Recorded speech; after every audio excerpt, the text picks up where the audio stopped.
না, আমি উপদেষ্টা হতে চাই না, আমি রাজনীতিতে কামব্যাক করতে চাই না, রাজনীতি থেকে মাপ চাই, দোয়া চাই।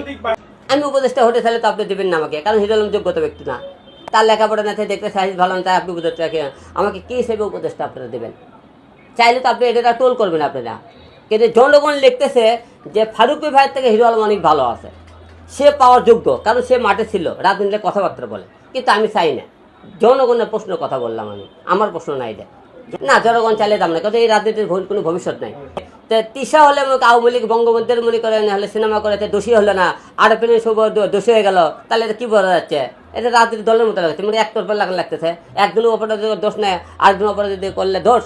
বর্তমান সরকারে আমরা যতটা মনে করছি না অতটা আমি দেখতেছি না ভালো, কারণ তারা দেশের চিন্তা ভাবনা করে, এরা বেশিরভাগই তাদের মনে করেন কে দলে মনে করেন উপদেষ্টা হবে, কে কীভাবে ওই দল মনে নির্বাচন হবে, তাদের কাজ হলে যে দেশ ঠিক করা। দেশ ঠিক না করে তারা নিজস্ব এক একজনের গদি ঠিক করালে ব্যস্ত হয়ে পড়ছে এক একজন।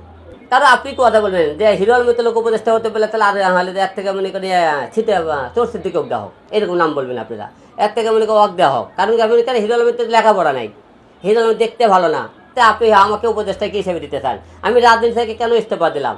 যে আমি রাজনীতি করলে অনেক দল আমাকে মেনে নেয় না। কী কারণে মেনে নেয় না? আওয়ামী লীগ সরকার রানিং সভা 4বার নির্বাচন করে 2বার পাশ করলাম, আমাকে দিল না। বিএনপি সরকার মনে করেন ক্ষমতা না আসতে তারা উপরে আমার উপরে হামলা হলো, এবং তারাও আমাকে জীবনে কিছু দিবে না।